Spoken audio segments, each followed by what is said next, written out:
செகண்டா பார்க்கக்கூடியது socio cultural environment. So socio cultural environment அப்படின்னு சொன்னா சமூக கலாச்சார சூழல் அப்படின்னு சொல்லி தமிழ்ல சொல்லுவோம். சரிங்களா? Business is a part of the society. Business is a part of the. So வணிகம் என்பது சமூகத்தின் ஒரு அங்கம் அப்படின்னு சொல்லுவோம். சரிங்களா? So social environment refers to the sum total of factors of the society in which the business is located. So சமூக சூழலானது வணிகம் அமைந்துள்ள அந்த சமூகத்தின் ஒட்டுமொத்த காரணியை வந்து குறிக்குதுன்னு சொல்றாங்க. சரிங்களா? Then social and cultural environment of society affects the business. So சமுதாயத்தினுடைய சமூக மற்றும் கலாச்சார சூழல் தான் என்ன பண்ணுது அப்படின்னா அந்த வணிகத்தை பிசினஸை வந்து பாதிக்குது. It is a dynamic and includes the behavior of individuals, the role of importance of family, customs, traditions, beliefs and values, religion and languages, the ethical values. So அடுத்தது எதை சொல்றாங்க அப்படின்னா இது வந்து it is a dynamic and includes the behaviour of individual, அந்த தனிநபருடைய நடத்தை. Then the role and importance of the family, குடும்பத்தினுடைய பங்கு, அதனுடைய முக்கியத்துவம், கஸ்டம்ஸ், ட்ரெடிஷன்ஸ், பழக்க வழக்கம், சமூக மதிப்புகள். சரிங்களா? Then beliefs and values, religion and languages, அதாவது மதம் மற்றும் மொழி. Then and the social attitude of the people of the society. So அது மட்டும் இல்லாமல் அந்த கல்வி, அறிவு நிலை, மக்களுடைய சமூக மனப்பான்மை, சமூக கலாச்சார சூழல். ஸோ இது எல்லாமே உள்ளடக்கிதான் எதை சொல்லுவோம்? Social cultural environment. ஸோ ஒரு சோசியல் கல்ச்சரல் என்வரான்மெண்ட்ல தனி மனிதன், குடும்பம், சரிங்களா, சமூக மதிப்பு, பழக்க வழக்கங்கள், மதம், மொழி, இது கல்வி, அறிவு நிலை, இது எல்லாத்தையுமே உள்ளடக்கியதான் என்ன சொல்லுவோம்? சோசியோ கல்ச்சரல் என்வரான்மெண்ட் அப்படின்னு சொல்லி சொல்றோம். சரிங்களா? நெக்ஸ்ட் பாருங்க, இந்த சோசியோ கல்ச்சரல் என்வரான்மெண்ட் பாருங்க. The socio cultural environment also includes the following. இந்த சமூக கலாச்சார சூழல்ல இருக்கக்கூடிய ஒரு சில காரணிகள் இன்னும் பாருங்க என்னென்ன சொல்றாங்க பாருங்க. First one, the socio institutions and groups, சமூக நிறுவனங்கள் மற்றும் அதனுடைய குரூப்ஸ், குழுக்களை குறிக்குது. Then family structure prevalent in the society, சமுதாயத்தில் இருக்கக்கூடிய பரவலான குடும்ப கட்டமைப்பை குறிக்குது. Then role of marriage as an institution, வணிகத்தில் இன்ஸ்டிடியூஷன்ல, அதாவது அந்த பிசினஸ்ல அந்த திருமணத்தினுடைய பங்கு, வணிகத்தில் திருமணத்தினுடைய பங்கு. Then caste system in the society, சமூகத்தினுடைய அந்த ஜாதி அமைப்பு முறை.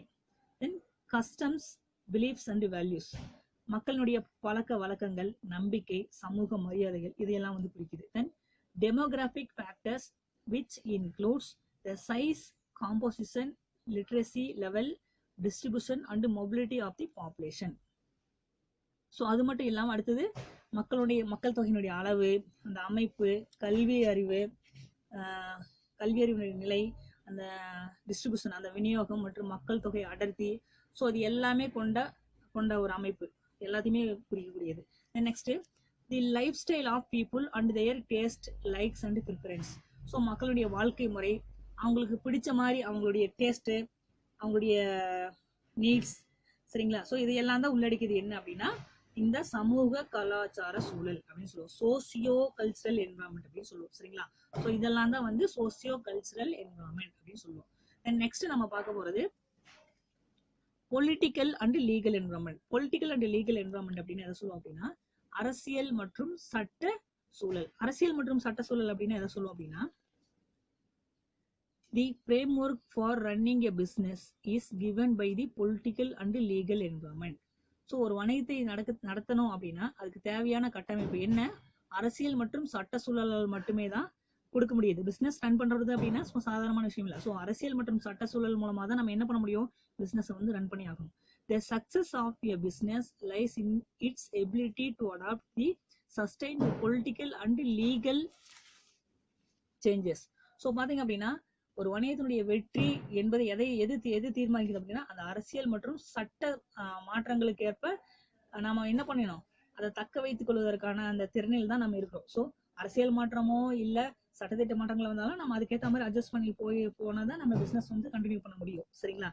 தென் the legislative, executive and judiciary are the three political institutions which directs and influences a business. So அடுத்ததான் என்ன சொல்ல பாருங்க, அந்த லெஜிஸ்லேட்டிவ் சட்டம், எக்ஸிக்யூட்டிவ் நிர்வாகம் அண்ட் ஜுடிஷியரி நீதித்துறை, இந்த மூணுமே என்ன பண்ணுது அப்படி, இந்த 3 ஃபேக்டர்ஸும் என்ன பண்ணுது அப்படின்னா அந்த அந்த அந்த பிசினஸ் மேல ஆதிக்கத்தை செலுத்தி வணிகத்தை வந்து நல்ல முறையில கொண்டு போறதும் பாதிக்கக்கூடிய அந்த த்ரெட்ஸ் ஏற்படுத்தக்கூடியதும் இந்த 3 சார்ந்ததா இருக்கு. சரிங்களா?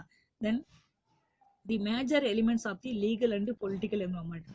சரிங்களா? ஸோ அடுத்தது இந்த சட்டம் மற்றும் அரசியல் சூழலுடைய மிக முக்கியமான ஃபேக்டர்ஸ் என்னெல்லாம் அப்படின்னு சொல்லி பார்க்கலாம் ஒன் பை ஒன்னா. First one, political stability is reflected by the following parameters like the election system, the law and order situation, the role of structure of military and police force, the declaration of president's rule, civil war, etc. அதாவது ஒரு அரசியலானது எதையெல்லாம் சார்ந்திருக்குது பாருங்க. So அரசியல் மூலமா ஒரு நிறுவனம் அரசியல் மூலமா எப்படியெல்லாம் சார்ந்திருக்கு அப்படின்னா அந்த பொலிட்டிக்கல் ஸ்டெபிலிட்டி, அந்த அரசியல் சரித்திரம், அந்த ஸ்டெபிலிட்டி எப்படி இருக்கு அப்படின்னா reflected by the following parameters like எதெல்லாம் சார்ந்திருக்கு அப்படின்னு பாருங்க. எலெக்ஷன் சிஸ்டம், தேர்தல் அமைப்பு. ஸோ இது அரசியல சார்ந்தா இருக்குது. எலெக்ஷன் சிஸ்டம் வந்து தேர்தல் அமைப்பு. The law and order situation, சட்டம் மற்றும் ஒழுங்குநிலை. Then the role and structure of military, ராணுவம் மற்றும் ராணுவம், மிலிட்ரி அண்ட் போலீஸ் ஃபோர்ஸ், காவல் படை. Then the declaration of president's rule, ஜனாதிபதியினுடைய ஆட்சியை வந்து அமல்படுத்துறது. தென் சிவில் வார், அதாவது உள்நாட்டு யுத்தம், சிவில் வார். ஸோ அந்த போருக்கு ஆயத்தப்படுத்துறது. ஸோ இது எல்லாமே எதை சார்ந்திருக்கு? இந்த பொலிட்டிக்கல் அண்ட் லீகல் என்வரான்மெண்ட் சார்ந்துதான் இருக்கு. தென் செகண்ட் ஒன் பாருங்க, political organisation refers to the ideology and philosophy of the political parties, the government, the role and the degree of authority of bureaucracy, the level of political consciousness among citizens and the funding of political parties by business houses and the clout wielded by them. அதாவது ரெண்டாவது point என்ன சொல்றான்னா, அந்த அரசியல் அமைப்பு இருக்கு பாத்தீங்களா, political organisation. அந்த அரசியல் அமைப்பு என்பது அந்த அரசியல் கட்சிகள், ideology of philosophy of political parties, அந்த அரசியல் கட்சிகள். தென் கவர்மெண்ட், அரசாங்கம். Then the role and degree of authority of bureaucracy. அடுத்ததான் என்ன சொல்றான்னா, அந்த அதிகாரத்துவத்தினுடைய அடிப்படையில் இருக்கிற அதிகாரம் மற்றும் பற்றாக்குறை, அதை தான் சொல்லுது. Then the level of political consciousness among citizens. அடுத்து அந்த குடிமக்கள் மத்தியில் இருக்கக்கூடிய அரசினுடைய அந்த நகர்வு நிலை. Then and funding of political parties, நிதி நிறுவனங்கள். சரிங்களா? By business houses and the clout wielded by them. So இவங்களால வழங்கக்கூடிய அந்த செல்வாக்கு, ஆதிக்கம். ஸோ இது எல்லாம் தான் வந்து எதை நிறுத்தி காட்டுது? ஸோ இந்த பொலிட்டிக்கல் அண்ட் லீகல் என்வரான்மெண்ட் வந்து குறிக்குது. சரிங்களா? நெக்ஸ்ட் பாத்தீங்க அப்படின்னா third one, the image of the leader and the country in the international arena. அதாவது சர்வதேச லெவல்ல இருக்கக்கூடிய அந்த தலைவர்கள் மற்றும் நாட்டுடைய மதிப்பு போன்றவையெல்லாம் வந்து என்ன குறிக்குது? இந்த பொலிட்டிக்கல் ஃபேக்டர்ஸ் வந்து குறிக்குது. Next fourth one, legal framework of business and their degree of flexibility. Fourth one பார்த்தீங்கன்னா லீகல் ஃப்ரேம் ஒர்க், அதாவது சட்ட, business and framework of business and their degree of flexibility, சட்ட வியாபார கட்டமைப்பு மற்றும் அந்த நெகிழ்த்தன்மை அளவு இதையெல்லாம் குறிக்குது. Then the constitution of the nation, நாட்டினுடைய அரசியலமைப்பு. Then the foreign policy of the country with special reference to tariffs and free trade. So அது மட்டும் இல்லாம ஃபாரின் பாலிசி, அந்த சுங்க வரி எல்லாம் இருக்கு பாத்தீங்களா, country with special reference tariffs and free trade, சுங்க வரி மற்றும் இலவச வர்த்தகம் எல்லாம் இருக்கு பாத்தீங்களா, அதை குறித்த நாட்டினுடைய வெளியுறவு கொள்கை. ஸோ இதையெல்லாம் தான் வந்து என்ன பண்ணுது அப்படின்னா இந்த பொலிட்டிக்கல் அண்ட் லீகல் என்வரான்மெண்ட் வந்து மென்ஷன் பண்ணி காமிக்குது. சரிங்களா? நெக்ஸ்ட் பாத்தீங்க அப்படின்னா geophysical environment. So geophysical environment அப்படின்னு எதை சொல்லுவோம்னா புவியியல் சார்ந்த சூழல் அப்படின்னு சொல்லுவோம். The natural, geographical and ecological factors have a bearing on the basis. So அந்த இயற்கை வளங்கள், கனிம வளங்கள்லாம் இருக்குது பார்த்தீங்களா. ஸோ இது எல்லாம் வந்து பார்த்தீங்க அப்படின்னா வணிகத்தை வந்து பேஸ் பண்ணி தான் இருக்கு. சரிங்களா? ஸோ அது என்னெல்லாம் அப்படி ஒன் பை ஒன்னா பார்க்கலாம். The availability of natural resources like minerals, oils etcetera. Since setting off of industries requires availability of raw materials. அதாவது அந்த இயற்கை வளங்கள்னு சொல்லக்கூடிய அந்த கனிம வளங்கள், இயற்கை கனிம வளங்கள், ஆயில்ஸ், எண்ணெய். ஸோ இதெல்லாம் இருந்தால் தான் வந்து நம்ம என்ன பண்ண முடியும் அப்படின்னு இதெல்லாம் இந்த இந்த புவியியல் மூலமா அந்த ஜியோபிசிக்கல் என்விரான்மெண்ட் அந்த இதன் மூலமா தான் நமக்கு என்ன கிடைக்குது, இந்த ரா மெட்டீரியல்ஸ் எல்லாம் கிடைக்குது. And second one, the weather and climatic conditions and availability of water and other natural resources is essential for the agriculture. So விவசாயத்துறைக்கு என்ன வேணும்? ஸோ அந்த வானிலை மற்றும் அந்த காலநிலை, வாட்டர் ஃபெசிலிட்டிஸ், சரிங்களா, நேச்சுரல் ரிசோர்சஸ். ஸோ இதெல்லாம் தான் வந்து விவசாயத்தை வந்து நிர்ணயிக்குது. Then next third one, topological factors like the terrain impacts type of business since the demand and consumption pattern may vary in these regions. So அதாவது அந்த இட அமைவு, அதுதான் டோபோலஜிக்கல்னு சொல்றோம். டோபோலஜிக்கல் ஃபேக்டர்ஸ் அப்படின்னா இட அமைவு. அதாவது ஒரு இடத்திற்கு இட தேவை, ஒரு இடத்திற்கு இட நகருது, அந்த இடத்திற்கு இடம் வந்து நாம நுகரக்கூடிய அந்த உணவு முறை, தென் நிலப்பரப்பு. ஸோ இதையெல்லாம் தான் என்ன குறிக்குதுன்னா டோபோலஜிக்கல் அப்படின்னு குறிக்குது. சரிங்களா? நெக்ஸ்ட் பாருங்க, எக்ஸாம்பிள் கொடுத்துருக்கான் பாருங்க. அதாவது in the hilly region mode of transport will have to be modified to tackle the terrain. So அதாவது மலைப்பகுதிக்கு செல்லும் போது அந்த நிலப்பரப்பில் பயன்படுத்தப்படும் போக்குவரத்தை என்ன பண்ணணும் அப்படின்னா நம்ம மாற்றி அமைக்க தான் வேணும். ஸோ அதுதான் வந்து டோபோலஜிக்கல் ஃபேக்டர்ஸ் அப்படின்னு சொல்றோம். சரிங்களா? ஸோ இடத்துக்கு இடம் பார்த்தீங்க அப்படின்னா வேரியேஷன் ஆகும். ஸோ அந்த இடத்துக்கு ஏற்ற மாதிரி அந்த டிரான்ஸ்போர்ட் இதை வந்து நம்ம மாற்றி தான் ஆகணும். சரிங்களா? ஸோ அதுதான் இதுக்கு எக்ஸாம்பிள் கொடுத்துருக்காங்க. Next, ecological factors are now gaining momentum since the governments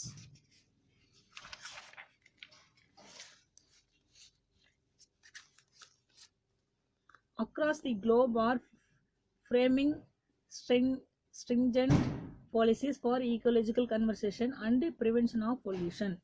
The ban on use of plastic bags imposed by the Ooty Corporation is an example. அதாவது சுற்றுச்சூழலை வந்து பாதிக்கக்கூடிய அளவில் இருக்கக்கூடிய அந்த சூழலை வந்து நம்ம தடுக்கிறதுக்காக அரசாங்கம் வந்து கவர்மெண்ட் வந்து என்ன பண்ணுது அப்படின்னா ஒரு சில அந்த அரசாங்க சுற்றுச்சூழல் பாதுகாப்பு மாசுபாட்டை வந்து தடுப்பதற்காக கடுமையாக என்ன பண்ணிட்டுனா ஒரு சில பாலிசிஸ் எல்லாம் வந்து ஃப்ரேம் பண்ணிட்டு வருது. ஸோ அதுக்கு எக்ஸாம்பிள் சொல்றா பாருங்க, the ban on plastic bags. So plastic bags வந்து என்ன பண்ணியிருக்காங்க, ஊட்டி கார்பரேஷன் வந்து அது வந்து முற்றிலுமாக வந்து என்ன பண்ணணும் அப்படின்னா தடை பண்ணணும் அப்படின்னு சொல்லி ஃபர்ஸ்ட் ஊட்டியில தான் வந்து அந்த இது பண்ணாங்க. தென் அதுக்கப்புறம் பாத்தீங்கன்னா இன்னைக்கு நம்ம இந்தியாவில் பாத்தீங்கன்னா, இந்தியான்னு இல்லை குளோபல் லெவல்ல பாத்தீங்க அப்படின்னா எல்லாருமே இந்த பிளாஸ்டிக் பேக்ஸ் வந்து முழுமையா வந்து அவாய்ட் பண்ணணும் அப்படின்னு சொல்லி நிறைய வந்து கவர்மெண்ட் வந்து நிறைய பப்ளிக் கிட்ட அவேர்னஸ் வந்து கொடுத்துட்டு வந்துட்டு இருக்காங்க. சரிங்களா? இது one of the example. Then next பாத்தீங்கன்னா ஃபிஃப்த் பாத்தீங்க அப்படின்னா location of certain industries is influenced by the geographical conditions. For example, அதான் அடுத்து என்ன சொன்னா, சில தொழில்கள் பாத்தீங்க அப்படின்னா புவியியல் அடிப்படையினால அதனுடைய ஆதிக்கத்தை வந்து செலுத்த ஆரம்பிக்குது. எக்ஸாம்பிள் பாருங்க, இன் Tamil Nadu the concentration of cotton textile industry in Coimbatore is due to conducive weather conditions. அதாவது தமிழ்நாட்டில் இருக்கக்கூடிய அந்த கோயம்புத்தூர்ல பாத்தீங்க அப்படின்னா பருத்தி நெசவு தொழில், சரிங்களா, காட்டன் டெக்ஸ்டைல் இண்டஸ்ட்ரி பாத்தீங்க அப்படின்னா ஸோ பாத்தீங்கன்னா அங்க இருக்கிற அந்த வெதர் கண்டிஷன்னால ஸோ அது வந்து பாத்தீங்க அப்படின்னா நல்லா போயிட்டு இருக்கு. சரிங்களா? ஸோ அதை தான் வந்து ஸோ இது எதை குறிக்குது, ஸோ அந்த வெதர் கண்டிஷன், அதாவது அந்த புவியியலுடைய அமைப்புனால ஏற்படுத்தக்கூடிய நேச்சுரலா கிடைக்கக்கூடிய நமக்கு ஒன் ஆஃப் தி பொக்கிஷம். சரிங்களா? நெக்ஸ்ட் பாத்தீங்க அப்படின்னா availability of natural harbours and port facilities for transporting goods.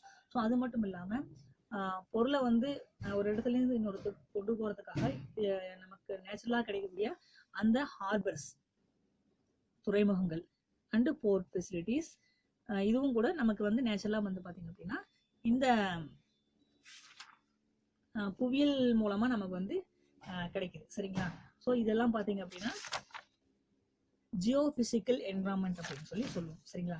Next பாத்தீங்க அப்படின்னா டெக்னாலஜிக்கல் என்விரான்மெண்ட் அப்படின்னு சொல்லுவோம்.